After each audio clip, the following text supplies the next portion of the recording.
प्यारे भैया बहन, आपका दिन मंगलमय हो। कक्षा 9, विषय इकोनॉमिक्स, निर्धनता एक चुनौती, चैप्टर 3 का आज विषय वस्तु है अंतर्राज्यीय असमानताएं।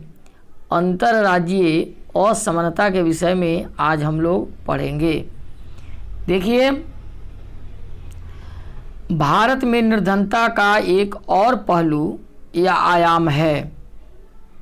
प्रत्येक राज्य में निर्धन लोगों का अनुपात एक जैसा नहीं होता है, एक समान नहीं होता है। 1970 के दशक के प्रारंभ से राज्य स्तरीय निर्धनता में दीर्घकालिक कमी आई है। 1970 के बाद निर्धनता में बहुत सारी कमियां आई है। निर्धनता कम करने में सफलता की दर विभिन्न क्षेत्रों में अलग अलग है। राज्यों में अलग अलग है। 2011-12 में भारत में निर्धनता अनुपात 22% है। 11-12 में 22% था। कुछ राज्य जैसे मध्य प्रदेश हो गए, असम हो गए, उत्तर प्रदेश, बिहार, उड़ीसा में निर्धनता अनुपात राष्ट्रीय अनुपात से ज़्यादा है। जैसा कि आरेख 3.2 में यह दर्शाया गया है। हम आपको नीचे उस आरेख को दिखाएंगे और उसमें बताएंगे। बिहार और उड़ीसा में क्रमतः 33.7 और 32.6% निर्धनता औसत है। 2 सर्वाधिक निर्धन राज्य बने हुए हैं। उड़ीसा और मध्य प्रदेश, बिहार और उत्तर प्रदेश में ग्रामीण निर्धनता के साथ साथ नगरीय निर्धनता भी अधिक है। इन राज्यों में ग्रामीण क्षेत्रों में तो निर्धनता है ही, नगरों में भी, शहरों में भी निर्धनताएं पाई जा रही है, देखने को मिल रही है। इन सबके तुलना में केरल, महाराष्ट्र, आंध्र प्रदेश, तमिलनाडु, गुजरात, पश्चिम बंगाल में निर्धनता में बहुत उल्लेखनीय अगर तरीके से देखा जाए तो गिरावट आई है, यानी वहाँ निर्धनता कम हुआ है। पंजाब और हरियाणा जैसे राज्य उच्च कृषि वृद्धि दर से निर्धनता कम करने में पारंपरिक तरीके से सफल हुआ है। यानी वहाँ कृषि इतने ने उच्च कोटि की हो गई है कि उस राज्य के पंजाब और हरियाणा के निर्धनता कम हो गई है। केरल ने मानव संसाधन विकास पर अधिक ध्यान दिया है कि वहाँ के लोगों का विकास कैसे हो। पश्चिम बंगाल में भूमि सुधार उपायों से निर्धनता कम करने में सहायता मिली है। पश्चिम बंगाल ने भूमि सुधार का उपाय किया जिससे वहाँ का निर्धनता कम हुआ है। आंध्र प्रदेश और तमिलनाडु में अनाज का सर्वाधिक वितरण हुआ है सरकार के द्वारा, जिससे वहाँ के निर्धनता कुछ कम हो गई है। अब है वैश्विक निर्धनता परिदृश्य। पूरे विश्व के निर्धनता को एक नज़र में आप देखेंगे। विभिन्न देशों में अत्यधिक आर्थिक निर्धनता विश्व बैंक की परिभाषा के अनुसार प्रतिदिन 1.9 से कम पर जीवन निर्वाह करने में रहने वाले लोगों का अनुपात है। 1990 के 36% से गिर करके 2015 में 10% हो गया है। अगर पूरे विश्व का निर्धनता देखा जाए तो 90 में 36% था, जो 2015 में अगर देखा गया तो मात्र 10% रह गया है। यानी निर्धनता दर कम हुआ है। वैश्विक स्तर पर, विश्व स्तर पर निर्धनता में उल्लेखनीय गिरावट आई है। इसमें बृहद क्षेत्रीय भिन्नताएं भी पाई जाती है। तीव्र आर्थिक प्रगति और मानव संसाधन विकास में बृहद निवेश करने के कारण चीन और दक्षिण पूर्व एशिया के देश में निर्धनता में विशेष कमी आई है। वहाँ निर्धनता कम हुआ है। चीन में निर्धनों की संख्या 1981 में 88.3%, 88.3% से घट करके 2008 में 14.7% पर आ गया।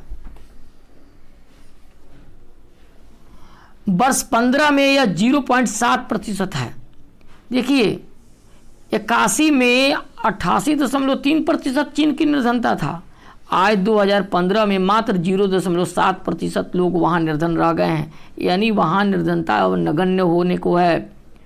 दक्षिण एशिया के देश जैसे भारत, पाकिस्तान, श्रीलंका, नेपाल, बांग्लादेश, भूटान, ये सभी देश हैं, दक्षिण एशिया के देश हैं। इन देशों में निर्धनों की संख्या में गिरावट इतनी ही तीव्र गति रही है और 2005 में 34% ये निर्धनता दर थी, जो 2013 में 16.2% पर आ गई है। इसमें भी बहुत अधिक गिरावट आया है। निर्धनों के प्रतिशत में गिरावट के साथ ही निर्धनों की संख्या में भी कमी आई है। 2005 में 510.4 मिलियन से घट करके 13 में 274.5 मिलियन यह रह गया है। विभिन्न निर्धनता रेखा परिभाषा के कारण भारत में भी निर्धनता राष्ट्रीय अनुपात से अधिक है। ये देखिए, यहाँ आपको एक दंड चार्ट दिखा रहे हैं, एक आरेख दिखा रहे हैं 3.2, जिसकी चर्चा हम ऊपर किए थे। भारत के चुनिंदा राज्य में निर्धनता अनुपात 2011 के जनगणना के अनुसार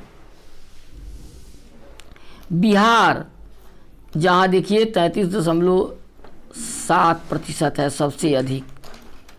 उसके बाद आता है उड़ीसा, उसके बाद आता है असम, उसके बाद आता है मध्य प्रदेश, उसके बाद आता है उत्तर प्रदेश, उससे कर्नाटक है, उसके बाद पश्चिम बंगाल है, उसके बाद महाराष्ट्र है, उसके बाद राजस्थान है, उसके बाद त्रिपुरा है, तब जो है तमिलनाडु है, हरियाणा है, दिल्ली है, आंध्र प्रदेश है, पंजाब है और अन्य हिमाचल प्रदेश, केरल, ये सभी देश प्रांत हैं ये भारत के। तो भारत में सबसे ज़्यादा अगर निर्धन कोई राष्ट्र है तो वो बिहार है। उसी प्रकार से देखिए, आपको आगे दिखाते हैं। अब चर्चा की बात है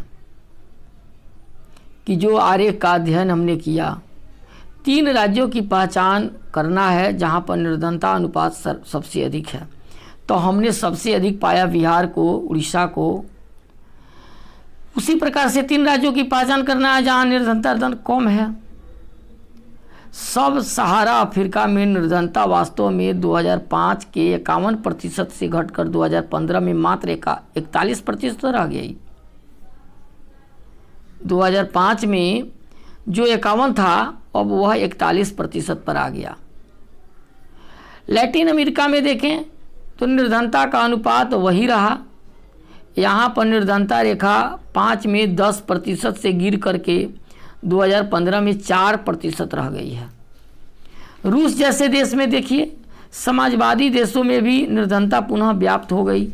जहाँ पहले आधिकारिक रूप से कोई निर्धनता थी ही नहीं। तालिका 3.2 अंतर्राष्ट्रीय निर्धनता रेखा $1.9 प्रति दिन से नीचे की जनसंख्या के आधार पर की परिभाषा के अनुसार विभिन्न देशों में निर्धनता के नीचे रहने वाले लोगों का अनुपात वह दिखा रहा है। संयुक्त राष्ट्र के नए सतत विकास के लक्ष्य को 2030 तक सभी प्रकार के गरीबी खत्म करने का प्रस्ताव रखा गया है कि जितने प्रकार की भी गरीबी है सभी प्रकार के गरीबी को हम दूर करेंगे। कोई भी गरीबी दूर माने कोई भी गरीबी जो है नहीं रहे। निर्धनता हैंड अकाउंट अनुपात जैसे चुनिंदा देशों के बीच तुलना करते हैं। प्रतिदिन 1.9 से कम पाने वालों की संख्या नाइजीरिया 53.5, बांग्लादेश 14.8, भारत 21.2, पाकिस्तान 4, चीन 0.7, ब्राज़ील 3.4, इंडोनेशिया 5.7 और श्रीलंका 0.7। ये वो सभी देश हैं। और उसके साथ साथ में ईस्वी सन भी दिया हुआ है। जैसे भारत में 21.2 निर्धनता प्रतिशत 2011 की जनगणना के अनुसार था। वही अगर श्रीलंका का देखें तो 0.7 2016 के जनगणना के अनुसार था। इंडोनेशिया के 17 के जनगणना के अनुसार जो 5.7 था। ब्राज़ील का 15 के जनगणना के अनुसार 3.4 था। चाइना का 2015 के जनगणना के अनुसार 0.7 था। तो इस प्रकार से हम देखते हैं तो दुनिया के बहुत सारे देशों की निर्धनता दर कम हुआ है। अब है प्रतिदिन पर जीवन यापन करने वाले लोग 2005 से 2015 के बीच। देखिए ये रेखा चित्र है और एक है ये प्रतिशत है। पूर्व एशिया और प्रशांत क्षेत्र में 50% से कम है। वही आपको दक्षिण एशिया जो 40% बने, यहाँ भी 40% की ओर हो गया है। तो अब देखिए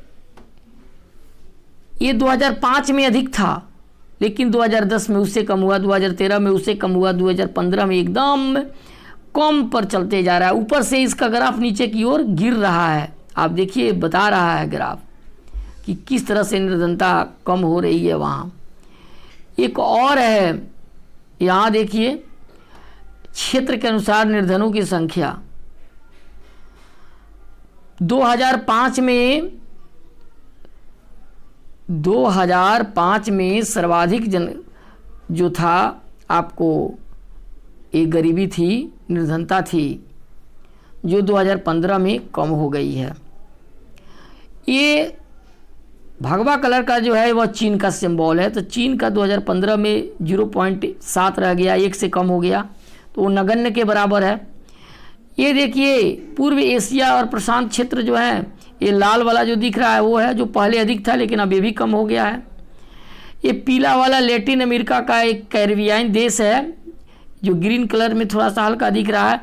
यह पहले भी कम था लेकिन आज भी कम है, बहुत कम हुआ है।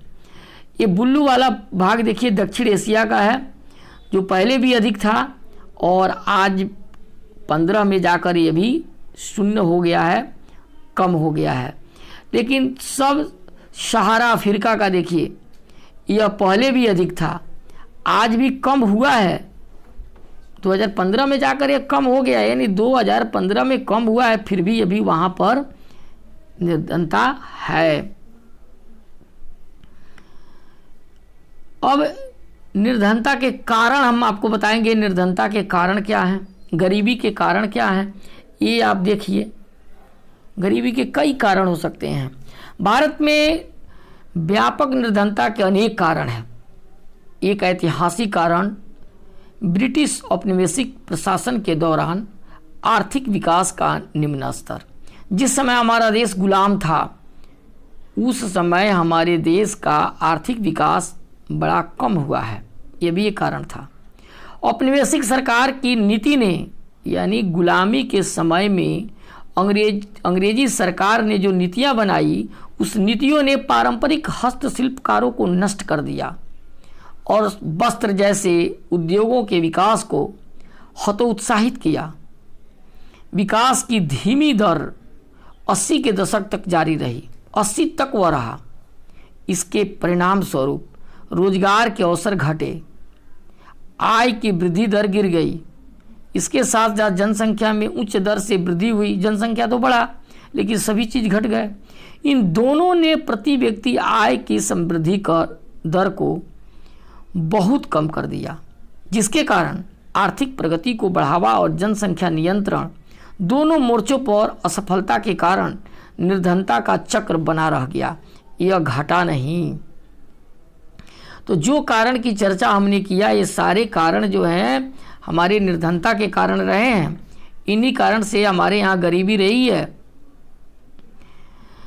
सिंचाई और हरित क्रांति के प्रसार से, सिंचाई के कारण और हरित क्रांति के प्रसार से कृषि क्षेत्र में रोजगार के बहुत सारे अवसर सृजित हुए हैं, नए नए रोजगार उत्पन्न हुए हैं, लेकिन इनका प्रभाव भारत के कुछ भागों तक ही सीमित रहा है। सार्वजनिक तौर पर देखा जाए और निजी तौर पर देखा जाए तो दोनों क्षेत्रों ने कुछ रोजगार उपलब्ध कराए हैं। सार्वजनिक रोजगार भी हुआ है और निजी तौर पर भी रोजगार उपलब्ध हुआ है, लेकिन रोजगार तलाश करने वाले सभी लोग के लिए पर्याप्त नहीं है। शहरों में नौकरी पाने में असफल अनेक लोग रिक्शा चालक हैं, विक्रेता हैं, गृह निर्माण श्रमिक हैं, घरेलू नौकर आदि के रूप में कार्य करने लगे हैं। कल तक नौकरी खोज रहे थे, नौकरी नहीं मिली, ये मजबूर होकर नौकरी के तलाश में इस तरह के काम करना शुरू कर दिया। अनियमित और कम आय के कारण ये लोग महंगे मकान में नहीं रह सकते थे। शहरों से बाहर झुग्गी झोपड़ी में रहने वाले लोग, निर्धनता की समस्या जो कुछ मुख्य रूप से एक ग्रामीण परिघटना थी, नगरीय क्षेत्र में भी एक विशेषता बन गई है। पहले ग्रामीण क्षेत्रों में थी, अब नगरों में भी ये निर्धनता देखने को मिली है। उच्च निर्धनता दर की एक और विशेषता आय असमानता रही है। उसका एक प्रमुख कारण भूमि और अन्य संसाधनों का असमान वितरण भी है। अनेक नीतियों के बावजूद हम किसी सार्थक ढंग से इस मुद्दे से नहीं निपट सकते हैं। ग्रामीण क्षेत्रों में परिसंपत्ति के पुनर्वितरण पर भूमि सुधार जैसे प्रमुख नीति पहल को ज़्यादा राज्य सरकार ने प्रभावी ढंग से क्रियान्वित नहीं कर पाया है। भारत में भूमि संसाधन की कमी निर्धनता का एक प्रमुख कारण रही है। इस नीति का उचित क्रियान्वयन करोड़ों ग्रामीण निर्धनों का जीवन सुधार सकता था, लेकिन अनेक ऐसे सामाजिक, सांस्कृतिक और आर्थिक कारक भी निर्धनता के लिए उत्तरदायी हैं। अति निर्धनों सहित भारत में लोग सामाजिक दायित्वों और सामाजिक अनुष्ठानों के आयोजनों में बहुत पैसा ज़्यादा खर्च करते हैं। आप देखे होइएगा कि ग्रामीण क्षेत्रों में लोग बहुत सारे मांगलिक कार्य करते हैं, बहुत सारे अनुष्ठान करते हैं, धार्मिक अनुष्ठान करते हैं, बहुत ज़्यादा पैसा खर्च कर देते हैं। छोटे किसान को बीज, उर्वरक, कीटनाशक जैसे कृषि आगत की खरीदारी के लिए धनराशि की ज़रूरत पड़ती है, रुपये की ज़रूरत पड़ती है। निर्धन कठिनाइयों से ही कोई बचत कर पाते हैं, वे उनके लिए कर्ज लेते हैं और निर्धनता के चलते पुनः भुगतान समय से नहीं कर पाते हैं, जिसके कारण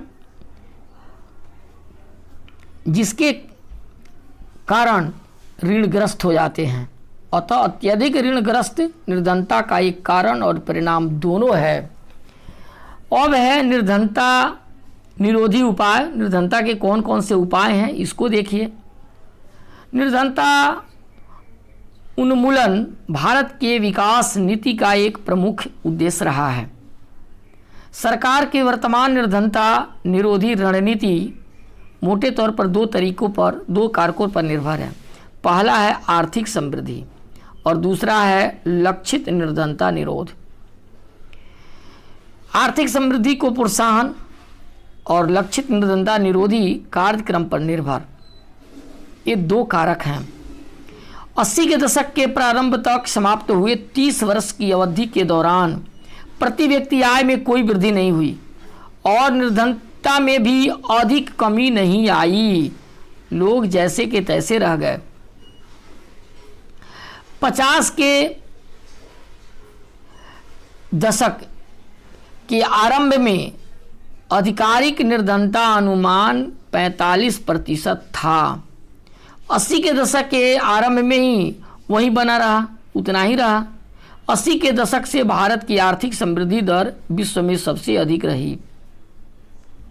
समृद्धि दर 70 के दशक के कारण करीब 3.5% के औसत से बढ़कर के 80 और 90 के दशक में 6% के करीब आ गई।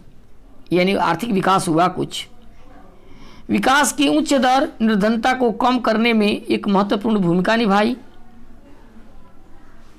इसीलिए यह स्पष्ट हो जा रहा है कि आर्थिक समृद्धि जो है निर्धनता उन्मूलन के बीच एक घनिष्ठ संबंध है। आर्थिक समृद्धि होता है तो अवसरों को व्यापक बना देती है और मानव विकास में निवेश के लिए आवश्यक संसाधन उपलब्ध कराती है। यह शिक्षा में निवेश से अधिक आर्थिक प्रतिफल पाने की आशा में लोगों को अपने बच्चियों को सहित स्कूल भेजने के लिए प्रोत्साहित करते रहती है। आज देखिए, आर्थिक विकास से सृजित अवसर से धनी लोग प्रत्यक्ष लाभ नहीं उठा पा सकते। इसके अलावा कृषि के क्षेत्र में समृद्धि अपेक्षा से बहुत कम रही है। निर्धनता पर इसका प्रत्यक्ष प्रभाव पड़ा। निर्धन लोगों का एक बड़ा भाग गांव में रहता है और वह कृषि पर आश्रित है। बहुत बड़ा भाग गरीब है जो गांव में रहता है और कृषि पर आश्रित है। खेती ही उसके आय का कारण है। इन परिस्थितियों में लक्षित निर्धनता निरोधी कार्यक्रम की स्पष्ट आवश्यकता है। यदि ऐसी अनेक योजनाएं हैं जिनको प्रत्यक्ष या परोक्ष रूप से निर्धनता कम करने के लिए बनाया गया है, इससे हमारी निर्धनता कम हो सकती है। यहाँ कुछ का उल्लेख हम नीचे कर रहे हैं। महात्मा गांधी राष्ट्रीय ग्रामीण रोजगार अधिनियम 2005 में लागू हुआ, जिसको मनरेगा के नाम से जाना जाता है। महात्मा गांधी राष्ट्रीय ग्रामीण रोजगार अधिनियम 2005 में लागू हुआ, जिसको हम संक्षिप्त रूप में मनरेगा कहते हैं। इसका उद्देश्य क्या था? ग्रामीण क्षेत्रों में आजीविका सुरक्षित करने के लिए हर घर के लिए मजदूरी रोजगार कम से कम 100 दिनों के लिए उपलब्ध कराना। इसका उद्देश्य सतत विकास में था, मदद करना था, ताकि भूखा, वन कटाई, सूखा, वन कटाई, मिट्टी के कटाव जैसी जो समस्या से बचा जा सके। इस प्रावधान के तहत 1/3 रोजगार महिलाओं के लिए सुरक्षित रखे गए हैं। 1/3 रोजगार जो है महिलाओं को दिए गए हैं। तो इस स्कीम के अंतर्गत 4.78 करोड़ परिवार को 220 करोड़ प्रति व्यक्ति रोजगार उपलब्ध कराया गया है। इस योजना के अंतर्गत अनुसूचित जाति, अनुसूचित जनजाति महिलाओं का हिस्सा 23%, 17% और 53% है। औसतन रोजगार वर्ष 6-7 ईस्वी में 65 रुपये से बढ़ाकर 132 रुपये किया गया। 13-14 में यह कर दिया गया। 65 रुपया 6-7 में था, 13-14 में 132 रुपया कर दिया गया। मार्च 18 में विभिन्न राज्यों में अकुशल मैनुअल श्रमिकों के लिए मजदूरी दर संशोधित कर दी गई है।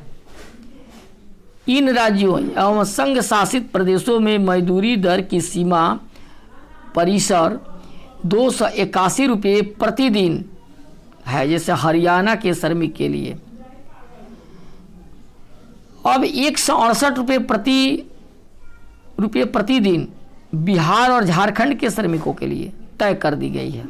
यानी बिहार का अगर श्रमिक कोई काम करता है तो उसको 168 रुपये मिलेंगे। अब उसी प्रकार से आप देखिए, सरकार के द्वारा केंद्र सरकार ने राष्ट्रीय रोजगार गारंटी कोष की स्थापना की। इसी तरह राज्य सरकार भी योजना के क्रियान्वयन के लिए राज्य रोजगार गारंटी कोष की स्थापना करेगी। कार्यक्रम के अंतर्गत आवेदन को 15 दिन के अंदर में रोजगार उपलब्ध नहीं कराया गया तो वो दैनिक बेरोजगारी भत्ता का हकदार हो जाएगा। एक और महत्वपूर्ण योजना आई, राष्ट्रीय काम के बदले अनाज कार्यक्रम है, जिसे 2004 में देश के सबसे पिछड़े 150 जिलों में लागू किया गया था। यह कार्यक्रम उन सभी ग्रामीण निर्धनों के लिए है जिन्हें मजदूरी पर रोजगार की आवश्यकता है, जो अकुशल शारीरिक काम करने के इच्छुक हैं। इसका क्रियान्वयन 100% केंद्रीय वित्त पोषित कार्यक्रम के रूप में किया गया है। राज्यों को खाद्यान्न निःशुल्क उपलब्ध कराए जा रहे हैं।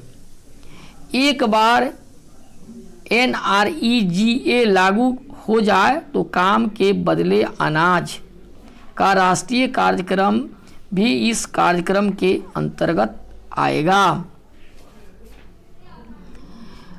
अब है प्रधानमंत्री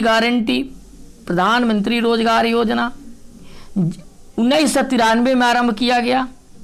इस कार्यक्रम का उद्देश्य ग्रामीण क्षेत्रों में छोटे शहरों में शिक्षित बेरोजगार युवाओं के लिए स्वरोजगार के अवसर सृजित करना है। उन्हें लघु व्यवसाय और उद्योग स्थापित करने में उनकी सहायता दी जाती है। उसके बाद आता है ग्रामीण रोजगार सृजन कार्यक्रम जो 1995 में प्रारंभ किया गया।